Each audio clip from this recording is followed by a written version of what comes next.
Hello नमस्कार दोस्तों, कैसे हैं आप लोग। देखिए एसएससी सीजीएल की तरफ से 2 नया नोटिस जारी हुआ है जो कि हम आपको इस वीडियो में बताने वाले हैं। अगर यहाँ पर बात करें एसएससी सीजीएल के बारे में कि क्या 2 नया नोटिस जारी हुआ है, तो उससे पहले मैं आपको बता देता हूँ कि अगर आप एसएससी सीजीएल की तैयारी कर रहे हैं तो एसएससी सीजीएल के लिए सबसे जो बेस्ट बुक होने वाला है वो है ओसवाल पब्लिकेशन का। इसके बारे में आप डिटेल में जान लीजिए, नीचे डिस्क्रिप्शन में लिंक है। अब बात करते हैं यहाँ पर एसएससी सीजीएल के 2 नए नोटिस के बारे में। सबसे पहला जो एसएससी सीजीएल का नोटिस यहाँ पर है, यहाँ पर कास्ट सर्टिफिकेट को लेके जितने भी बच्चे यहाँ पर ओबीसी कैटेगरी से, ओबीसी, एससी, एसटी या ईडब्ल्यूएस कैटेगरी से आते हैं तो उनको उम्र में भी छूट मिलता है, कटअप में भी छूट मिलता है। इस कारण से एसएससी इसको लेके सख्त हो गया है। पहले क्या होता था ना, डॉक्यूमेंट वेरिफिकेशन के समय आपके पास सेंट्रल लेवल कास्ट सर्टिफिकेट नहीं होता था या फॉर्म भरने के बाद बनवाते थे, जो कि नियम चेंज कर दिया गया है।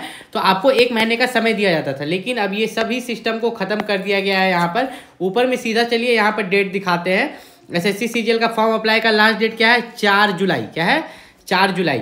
अगर 4 जुलाई से पहले आपके पास सेंट्रल लेवल कास्ट सर्टिफिकेट नहीं है, भले एसएससी सीजीएल की अगर आप तैयारी कर रहे हैं तो एसएससी सीजीएल टायर 1 के लिए सबसे बेस्ट बुक यही है। देखिए बहुत सारे बुक आते हैं जिसमें कि आपका सभी टायर का दिया हुआ रहता है लेकिन डेडिकेटेड नहीं रहता है। लेकिन टियर 1 जो है एसएससी सीजीएल का है, इसमें 27 सॉल्व्ड क्वेश्चन पेपर है ओसवाल पब्लिकेशन का। ये बुक का लिंक मैंने वीडियो के डिस्क्रिप्शन में दे दिया है। ये बुक में अगर बात करें तो ये बुक में खास बात यह है कि इस बुक को डेडिकेटेड टियर 1 के लिए बनाया गया है। इसको आप बहुत कम समय में, मात्र 2 महीने में एसएससी सीजीएल का ये टियर 1 पूरा कंप्लीट कर सकते हैं अच्छा से। ये बुक को मैं आपको पूरे अच्छे से दिखा देता हूँ। बुक का लिंक नीचे डिस्क्रिप्शन में दिया गया है, वहां से जाके आप परचेस कर सकते हैं। और एसएससी सीजीएल में यहाँ पर अगर बात करें इसी बुक को क्यों परचेस करवा रहे हैं, क्योंकि ये जो बुक है आपको ये नहीं कि यहाँ पर सीजीएल के साथ साथ सीएचएसएल एमटीएस के भी क्वेश्चन है, सिर्फ सीजीएल के ही प्रीवियस ईयर क्वेश्चन आपको मिलेंगे और मॉक टेस्ट मिलेंगे।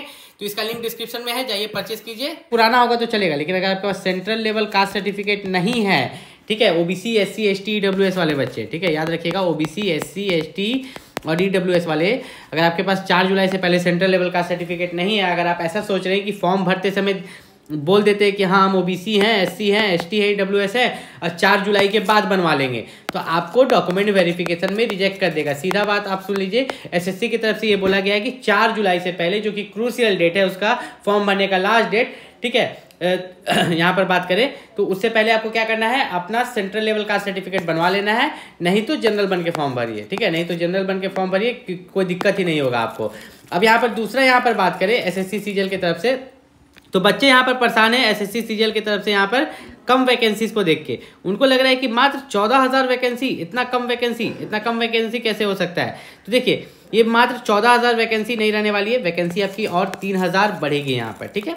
वैकेंसी बढ़ेगी, क्यों बढ़ेगी ध्यान से समझ लीजिए, इसके बारे में डिटेल वीडियो भी बना दूंगा, चिंता मत कीजिएगा। देखिए यहाँ पर 14,582 वैकेंसी है, लेकिन यहाँ पर लिखा हुआ है कि स्टेट वाइज और zone wise vacancies are not collected by commission. Candidate are advise to approach the concerned user department for information pertaining the zone and state wise vacancy.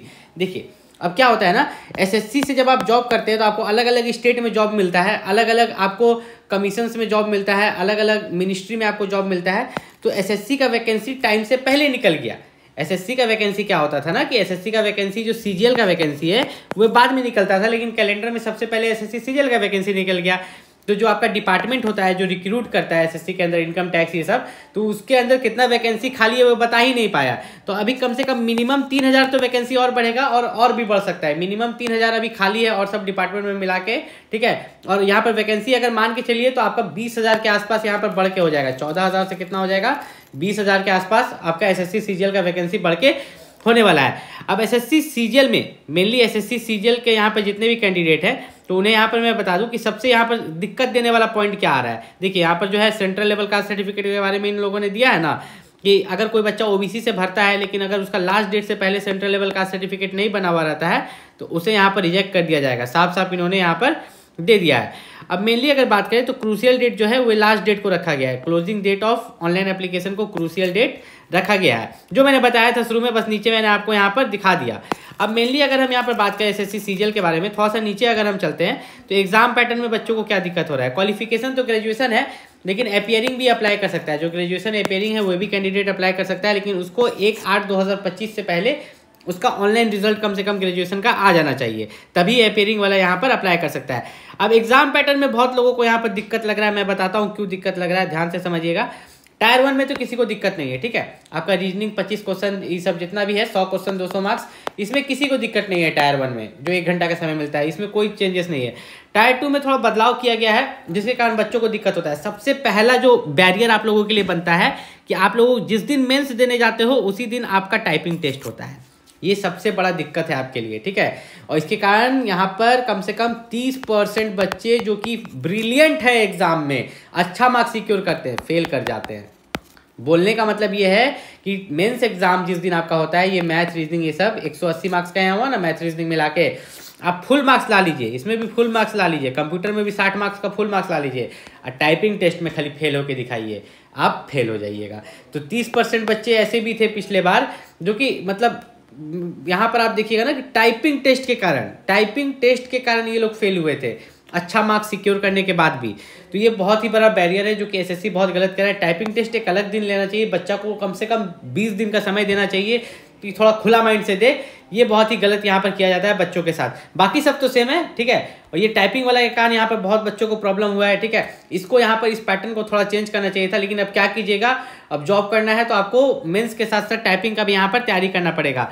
अब जितने भी बच्चे यहाँ पे एसएससी सीजीएल की तैयारी कर रहे हैं, तो एसएससी सीजीएल के लिए जो सबसे बेस्ट बुक है उसका लिंक मैंने इस वीडियो के डिस्क्रिप्शन में दे दिया है। कोई भी दिक्कत है नीचे कमेंट करके पूछ सकते हैं। मिलते हैं अगले वीडियो में, तब तक के लिए नमस्कार।